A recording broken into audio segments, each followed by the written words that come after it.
Fala aí pessoal, sejam muito bem-vindos a mais um vídeo aqui do canal. E no vídeo de hoje eu gostaria de estar aqui para divulgar para vocês um curso que eu vou estar iniciando aqui no YouTube, que é um curso de Python para pesquisadores.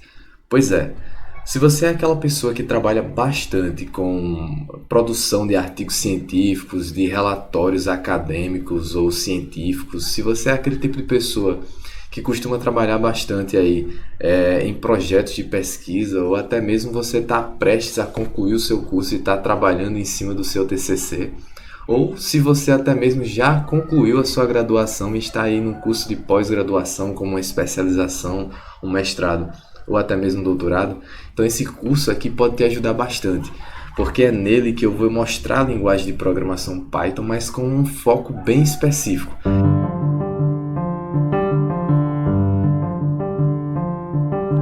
Bom, primeiramente, se você gostou dessa minha proposta de vídeo, eu queria que você me ajudasse deixando aqui embaixo o seu like e também se inscrevendo no canal para não perder nenhum dos vídeos desse curso, beleza? Dessa forma você vai estar não somente aprendendo um pouco mais por meio desse curso que eu vou estar oferecendo aqui no canal, mas também vai estar ajudando o meu canal a ser divulgado de uma forma melhor aí no YouTube e vai ser uma ajuda muito legal aqui para mim, beleza?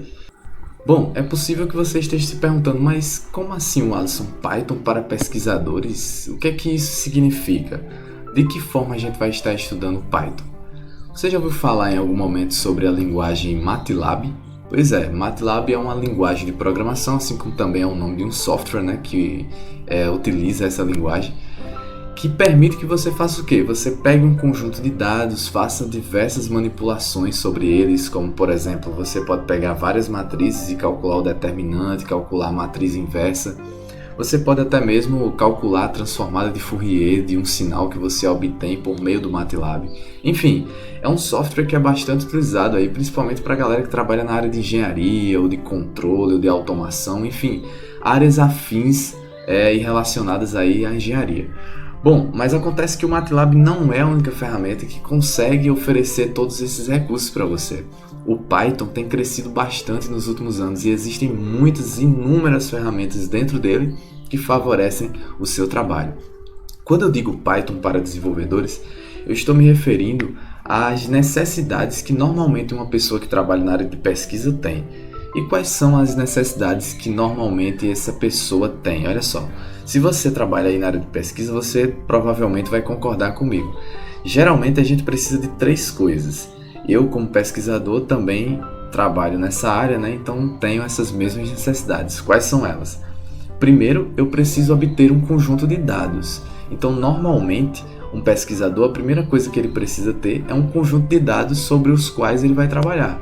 Então, se você trabalha com processamento de imagens, por exemplo, você precisa de imagens para poder processar. Se você trabalha com processamento de voz, então você precisa de sinais de voz para isso. Se você trabalha analisando a qualidade de energia, então você precisa de informações sobre os sinais elétricos que você vai querer trabalhar, né? Então, enfim, existe inúmeras aplicações, mas o fato é, em resumo, você precisa de um conjunto de dados. Então você precisa primeiro obter, seja por meio de simulação, seja por meio de um experimento que você realiza ou qualquer outra forma que você tenha aí de obter esses dados. Segunda necessidade que um pesquisador tem é pegar os seus dados e processá-los. Então você precisa processar os seus dados, manipular os seus dados. Para quê? Para extrair dele os resultados que você deseja, as informações que você deseja extrair daqueles dados. Então, primeira necessidade, você precisa obter os dados. Segunda necessidade, processamento de dados. E qual é a terceira necessidade de um cientista ou de um pesquisador? Ele precisa visualizar esses resultados da melhor maneira possível. E qual é geralmente a melhor maneira possível de a gente visualizar esses dados? Por meio de gráficos. Os gráficos facilitam bastante a nossa visualização e aceleram a nossa interpretação quanto àqueles resultados, não é verdade? Então olha só, baseado nisso, pessoal, eu desenvolvi aqui uma ementa do curso. É óbvio que ela pode ser alterada aí ao longo do curso e isso também vai depender de vocês. Lembrem-se disso, vocês são os principais responsáveis aqui pela ementa do curso, certo? É de acordo com a demanda de vocês que eu vou ajustando aqui o nosso conteúdo e a gente vai desenvolvendo esse curso de uma forma bem legal. Mas olha só, o que é que eu pensei para esse curso, pelo menos inicialmente? Primeiro eu vou falar por que a gente deve utilizar Python. Se existe aí o MATLAB, se existem outras linguagens de programação, como por exemplo o próprio R, né, que é muito utilizado pelo pessoal aí da área de estatística, por que então eu deveria utilizar o Python? Eu vou começar falando sobre isso, certo? Depois a gente vai falar sobre o processo de instalação e configuração do ambiente de desenvolvimento. A gente vai utilizar aqui um ambiente de desenvolvimento chamado Anaconda, que ele traz tanto o Python padrão instalado, como também as bibliotecas de computação científica que a gente vai precisar aí ao longo do curso, tá certo? Depois a gente vai estudar um pouco sobre o Python básico, ou seja, para você que nunca viu a linguagem de programação Python, não precisa se preocupar. Eu vou falar aqui sobre o Python básico, explicar sobre as funções de entrada e saída de dados, vou falar como criar listas em Python, vou explicar como você pode utilizar aí o Python básico para que você possa entrar no assunto de computação científica com Python, já entendendo um pouco dessa linguagem de programação. Então, se você é iniciante no Python ou até mesmo iniciante na programação, não se preocupe. Vou tentar aqui criar um curso que equilibre entre aqueles que são iniciantes em programação ou em Python, até aqueles que já têm um certo conhecimento, que já são um pouco mais avançados no assunto. Beleza? Depois disso eu vou falar sobre como você pode armazenar esses seus dados. Você lembra qual é a primeira necessidade de um cientista?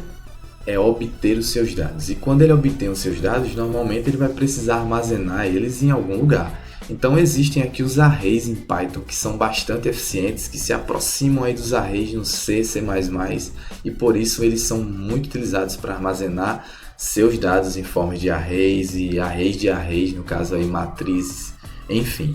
Depois você vai precisar processar os seus dados. Para isso a gente vai estudar essa bibliotecazinha aqui, que é a biblioteca do SciPy. Beleza? Ela tem um conjunto de submódulos aí que ajudam você na área de álgebra linear, na área de processamentos estatísticos, na área de processamento de sinais. Enfim, seja qual for a sua aplicação, ela é muito vasta e traz várias coisas muito legais que a gente vai ver aqui. Depois, a gente vai ver como a gente pode fazer para criar gráficos no Python, que é por meio dessa biblioteca aqui chamada Matplotlib, principalmente, mas existem outras, e a gente vai ver também o Plotly, que é uma biblioteca também muito boa mesmo, e que plota gráficos de uma forma assim bem mais bonita, bem mais apresentável do que o Matplotlib, inclusive. E eu vou dar essa dica para vocês. Por fim, pessoal, o que é que eu pensei? Eu pensei em colocar alguns tópicos especiais nesse curso. Como, por exemplo, eu pretendo falar sobre redes neurais, aprendizado de máquina. Existem aí algumas bibliotecas no Python que trabalham com isso. Então, nesse curso, eu queria no finalzinho dele ou no meio dele aí, na parte aí do processamento de dados, falar sobre redes neurais. Se você tem interesse nisso, então deixa aqui no comentário, Alisson, fala sobre redes neurais, porque eu gostaria muito de aprender sobre essa área. E aí, de repente, eu posso acelerar um pouco aí as coisas para chegar nessa parte de redes neurais, beleza? Mas deixa aí nos comentários. Então, olha só, além de redes neurais, eu pretendo falar também sobre a questão de visão computacional, que é uma área muito legal também, e que provavelmente o pessoal que está aí na área de engenharia elétrica, né, trabalha também na disciplina aí de processamento de sinais, muitas vezes com projetos que envolvem visão computacional, processamento de imagens, de vídeos. Então eu gostaria também de falar um pouco sobre isso utilizando a biblioteca do OpenCV, beleza? Então galera, o que basicamente eu pensei sobre esse curso de Python para pesquisadores é isso, é utilizar o Python para esse tipo de propósito, que é o quê? Você tem os seus dados, quer processar os seus dados, você muitas vezes não tem o software MATLAB ou ele é um pouco pesado, né? O Python é bem mais leve do que ele. Além disso, o Python é gratuito, você não vai precisar pagar licença para utilizar. Se você quiser registrar o seu software, não vai ter problema com isso. Enfim, mais na frente a gente vai comentar um pouco melhor sobre as vantagens de utilizar o Python. Mas inicialmente foi essa proposta aqui que eu pensei para o nosso curso. Se você tem interesse nele, então por favor, mais uma vez eu vou lembrar, não esquece de deixar o seu like, não esquece de comentar aqui, dizer, olha, gostei do curso, vou estar acompanhando. E se você tem algum amigo, algum colega aí de turma, compartilha com ele também esse curso para que ele também possa acompanhar junto com você e vocês possam estar aprendendo aí juntos. Pessoal, muito obrigado, eu espero contar com vocês nesse curso. A partir da próxima semana eu vou estar postando as nossas aulas, então estejam por aqui, se inscrevam no canal para não perder essas aulas e a gente se vê, beleza? Um abraço e até o nosso próximo vídeo.